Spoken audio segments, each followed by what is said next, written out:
Hola, queridos amigos y amigos de la historia con Gilma. Hoy vamos a hablar de Ucrania y de la guerra de las iglesias.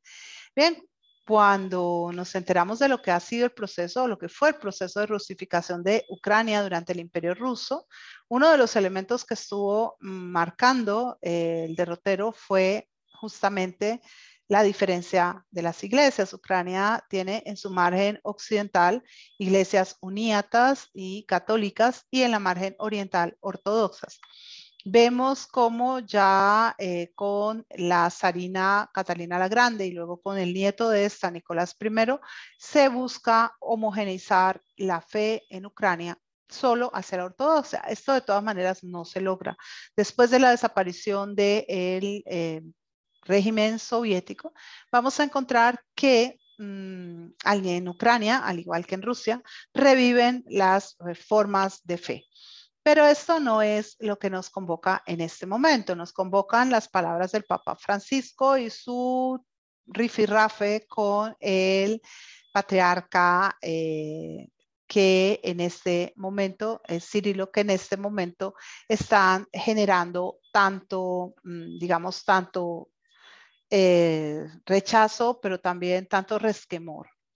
Voy a empezar con lo que dijo Joseph Stalin cuando se terminó la guerra y cuando le hablaron en 1945 del deseo del Papa, que era en ese momento Pío XII, de entrevistarse con él y ser interlocutor frente a los vencedores. Entonces Stalin dijo, ¿cuántas divisiones tiene el Papa?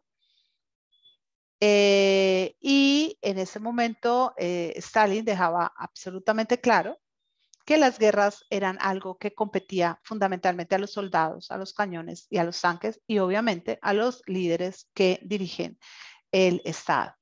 El Papa Francisco ha venido luchando desde hace ya 70 días por ser recibido por Vladimir Putin. El Papa busca usar la fuerza moral para hacer reflexionar al presidente de la Federación Rusa. Eso es algo complicado en el sentido de que el presidente de la Federación Rusa primero es ortodoxo, no siente, por tanto, frente al Papa ni el acatamiento, ni el respeto, ni, digamos, lo ve como lo podemos ver nosotros, que podemos sentirnos privilegiados o sentirlo como una autoridad que nos puede decir algo que tenemos que atender. El presidente de la Federación Rusa lo reconoce como una personalidad importante en lo político y en lo religioso, pero no más. Y ya hemos visto que estamos también ante un Vladimir Putin que se ha mostrado totalmente blindado ante las posibilidades de aproximación, de acercamiento, de diálogo, de negociación, con alguna reticencia se ha entrevistado con ciertas autoridades como pueden ser el presidente Macron, pero no parece ser prójimo de el Vladimir Putin, que en algún momento pudo estar más proclive a escuchar o a aceptar algún tipo de diálogo. Entre otras cosas, me imagino, lo hará porque durante mucho tiempo estuvo buscando los mecanismos de diálogo y tampoco los encontró. Entonces, eso es acción-reacción. El Papa Francisco, en su interés por mediar, pues ha estado más en busca de Rusia que de Ucrania, a pesar de que se ha mostrado reiterativamente solidario con Ucrania, que el Vaticano ha mandado recursos, ha buscado la salida de la población civil, ha buscado que haya asistencia, las iglesias se han mostrado solidarias, pero el Papa mismo no ha querido ir o no ha ido a Kiev. Pues tiene una situación de salud, ha buscado sí mucho el encuentro con Moscú, pero no tanto con Kiev. Esto ha generado resistencias en la población ucraniana y esto se volvió mucho más grave después de que el Papa de alguna manera en algunas de sus interlocuciones dejó entrever que podía haber una gran responsabilidad por parte de la OTAN en relación a la guerra. Esta afirmación cayó mal y en este momento en Ucrania hay una sensación de tristeza y de rechazo porque de nuevo pues estamos tan interesados a veces en contactar al victimario que la víctima se nos escapa. Entendemos, obviamente, que la intención del Papa de hablar con Putin es justamente que pare todo lo que está ocurriendo, cosa que de otro modo, él, pues si se pone en un contexto histórico muy aterrizado, pues debería saber que va a ser muy difícil. O sea, que él debería tratar de hacer toda la parte diplomática, pero realmente enfocarse más en Ucrania y en buscar la solidaridad para con Ucrania, que es algo que puede lograr. Porque con Putin las cosas están complicadas. Pero lo que nos interesa más en este momento es son este par de personajes. ¿Por qué? Porque y en este momento tenemos de nuevo un punto en el que se separan se separan sensiblemente las dos iglesias, la ortodoxa y la católica. Nosotros tenemos que las dos iglesias tienen dos apreciaciones de la fe diferentes y de la autoridad. La iglesia ortodoxa, no solo la rusa, la griega, las iglesias ortodoxas en general, no aceptan el privilegio de Roma, la primacía de Roma, ni la autoridad de Roma. O sea, ellos aceptan el patriarcado romano como un patriarcado legítimo, pero igualitario en rango y en dignidad a los otros.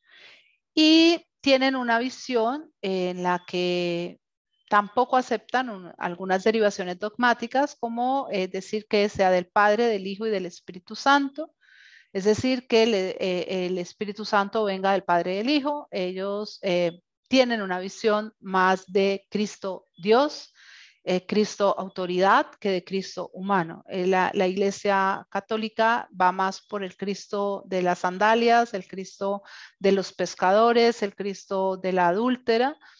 Y la iglesia ortodoxa va más por el Cristo que saca a los mercaderes del templo, va más por el Cristo que lee en la sinagoga, va más con el Cristo que habla con los doctores de la ley, va más con el Cristo del juicio final. La iglesia católica se ha ido simplificando en sus formas. Esto ha sido parte de un proceso histórico donde uno y otro papa han ido contribuyendo, empezando Juan XXIII, luego siguiendo, por ejemplo, con Juan Pablo I. Cada vez que un papá se quita uno de estos adornos, de estos arreos, de estas insignias, pues el que sigue le queda muy difícil ponérselos. Entonces, eso es muy complicado por todo también el desarrollo y el curso de la historia y del pensamiento occidental.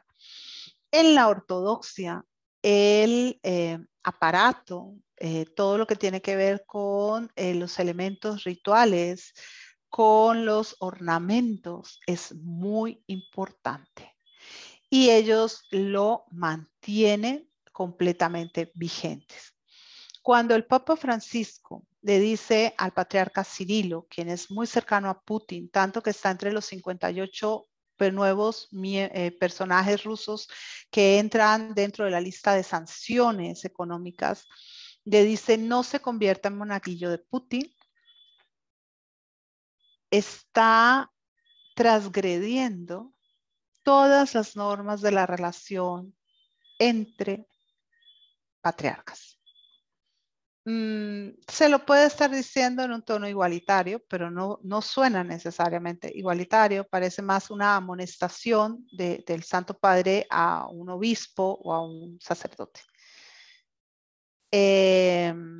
Y desconoce el planteamiento del pensamiento ruso. y de la ortodoxia rusa.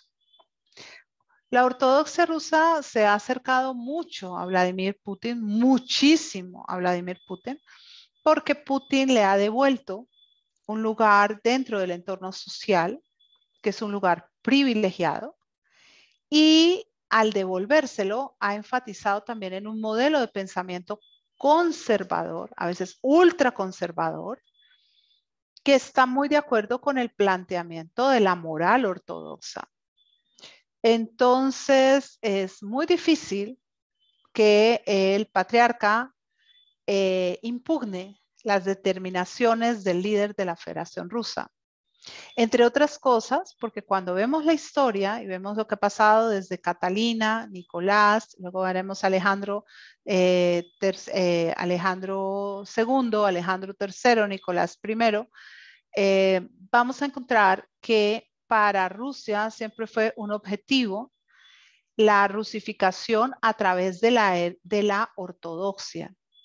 Entonces, para los ortodoxos rusos, lo que pasa en Ucrania es un mal menor frente al mal mayor, frente al bien mayor, perdón, frente al bien mayor de ganarse la adquiescencia y tener el priorato sobre la iglesia ucraniana, que entra siempre en la pugna entre el unianismo o la iglesia uniata y católica y la propia ortodoxia.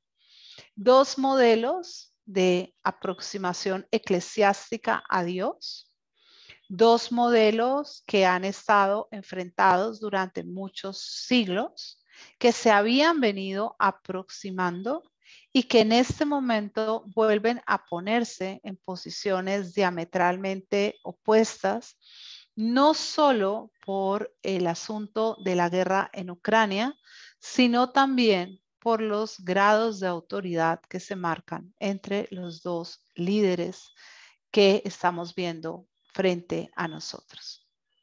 Bien, con eso yo termino y les recuerdo que si esto les gusta, nos pueden seguir.